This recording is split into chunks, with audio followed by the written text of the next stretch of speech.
Lisa, we're here again. Hey, hello Michael, it's good to be back. Wow. I tell you what, you are an inspiration. Oh. Because guys, this is the second installment from Lisa, Paving the Way. Look at the size of this book. I mean, look at it.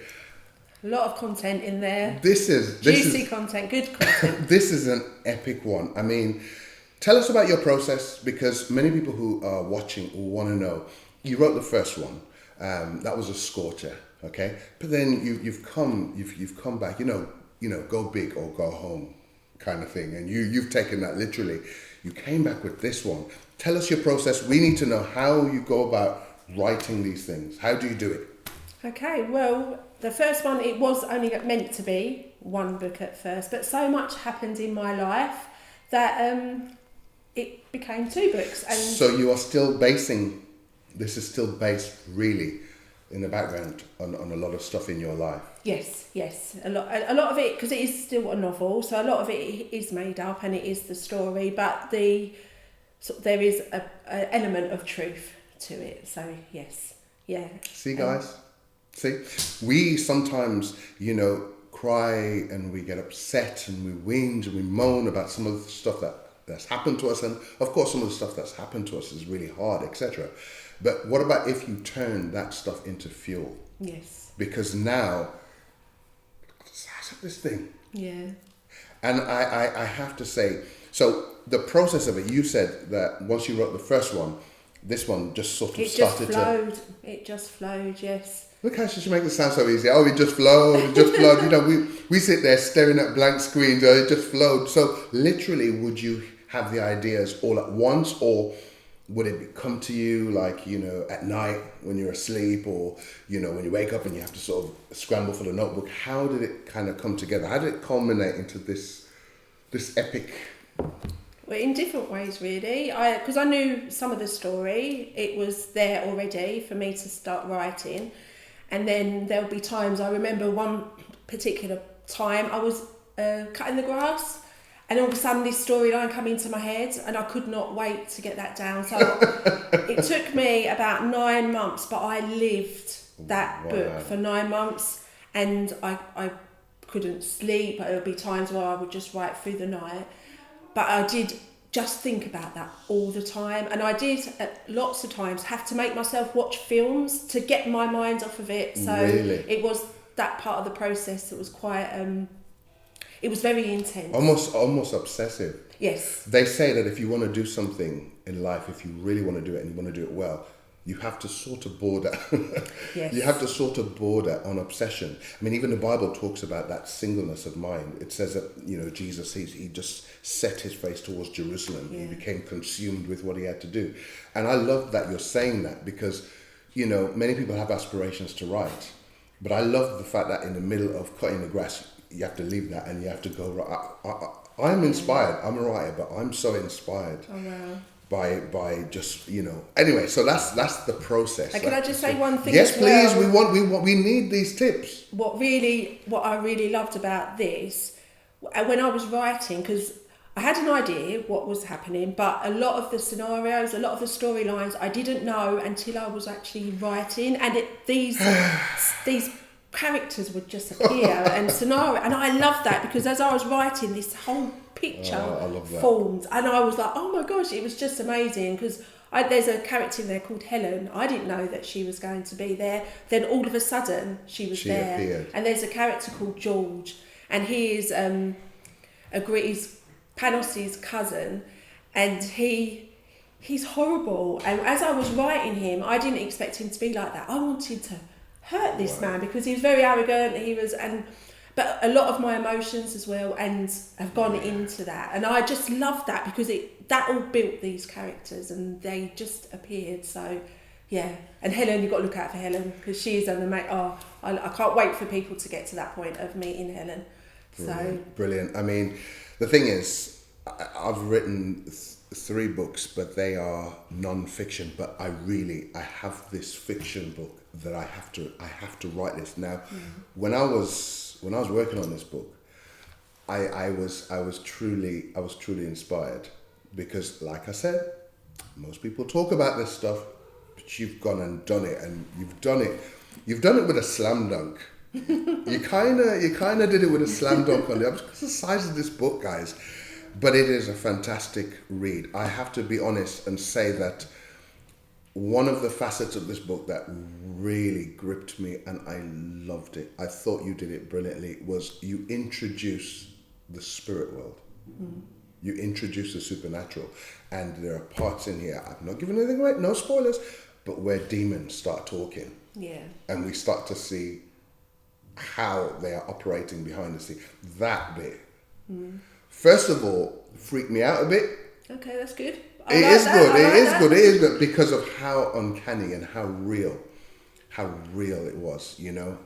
Obviously being a pastor, you know, we preach about this stuff, we engage with this stuff, but you depicted it really perfectly. But in a way that actually everyone can understand. Come on. People are reading Harry Potter, they're reading all kinds of stuff, so people are not stupid. People know that there is something beyond what we see. And you introduce it in Paving the Way. You introduce it in here. Guys, you need to pick up a copy, honestly. So tell us about how that dimension, was that something you planned, or was that something that you just felt compelled to include? How did that bit? That just came as I was writing. That is a I think she's showing off, you know. Example. It just came. It just came. These things don't just come. What do you mean it just came? As I was writing, the words just came out, and I looked at it because a friend of mine, she was reading it. I was sending it to her every chapter, and she was reading it, and I remember thinking, "Oh, is this weird? Is this?" So when I sent it to her, I said, "Does it make sense?" And she was like, "Yes, it makes perfect sense." Because when I first wrote it, it didn't make sense to me because. Well, I don't know why, but when she said that, and then as the story carried on, it just fits so well. That is what I say, that amazed me, that these scenarios, these characters, and it all fitted together. But I didn't have any idea that was going to come when I first started writing that. I think that's the beauty of creating something. You know, it's the fact that I think I can't remember. It could have been Leonardo da Vinci. One of those guys, one of those sculptors, talked about how, you know, that people had tried to do this sculpture and they just couldn't. And then he saw this piece of wood and he went, "I see, I'm taking that home," and then he made this incredible angel out of it. And he says, from the moment I saw the lump of wood, I could see the angel trying to get out. Wow. And he went and carved it. So it's that thing about when you're creating, you have an opportunity to actually carve out something that's never been done before, you know. And even if there are similar genres, similar books, but no one can quite tell the story the way that you tell it. And I think that you've done an amazing job, Lisa. Well, I think you've done an amazing job. And we're greedy people, so there is a question that everyone wants to know, and I'm just going to go ahead and ask it.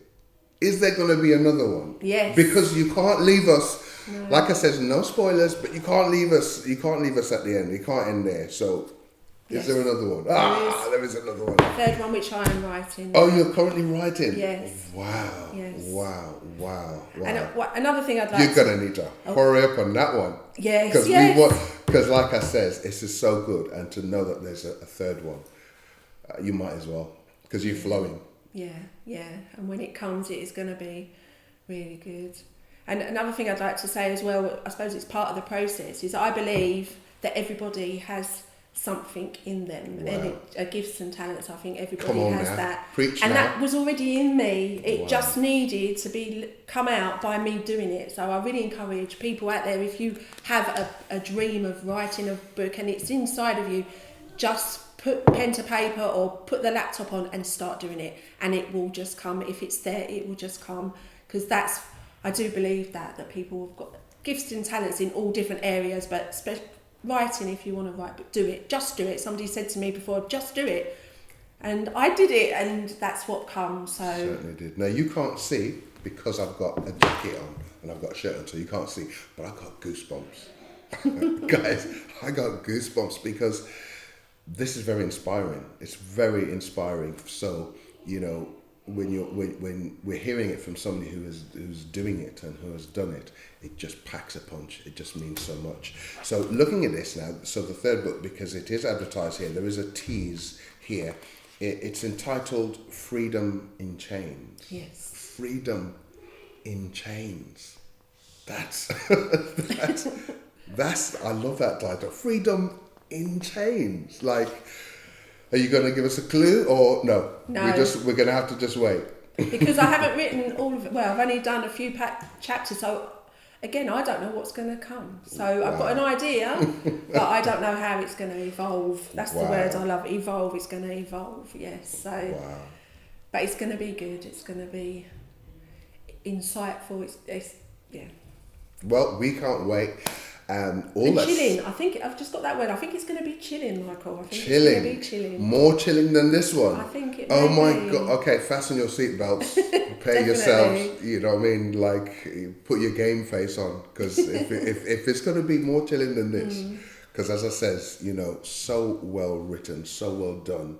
We congratulate you. Thank you. On, you know, just setting these goals and achieving them in such a great way, even in the midst and in the face of challenges and adversity. But you're so single-minded. You're so focused. That's what I love about you. And you know, one has to be that way if one's gonna, you know, it just takes everything, doesn't it? Yeah, because there was a few challenges and there was a few times where I could have given up, but I didn't, because it was in me. It's in me to write this book. So, you know, people can be negative, and again, don't give up. Just don't give up. If you know you've got that inside of you, don't give up. Whatever anybody says, you just look forward and look to what you want to achieve, and just do it, and just back everything off. And I know that's easier said than done, but no. But that's what you've done. You've got to do it. You've got to, otherwise you would regret it. Yeah, and a lot of times, folks, are people that are going to, you know, we love constructive criticism because it helps us grow, but a lot of times the people who are going to kind of throw stuff your way of, well, this and that, and they haven't done what they're critiquing. They haven't done it. They've not written books, but they just offer an opinion. So it's really important to go ahead and just persevere and just accomplish what you set out to accomplish. Yes. Lisa, it's been a pleasure as always. Thank you. Actually been quite helpful as well. It's been very constructive, actually. We haven't just talked about the book. We've got tips on writing. We didn't expect that. That's like a bonus. For free. Yay. That's a bonus. So thank you so much for joining us. You're and welcome. we really look forward to the next one. Yes. Thank you very much.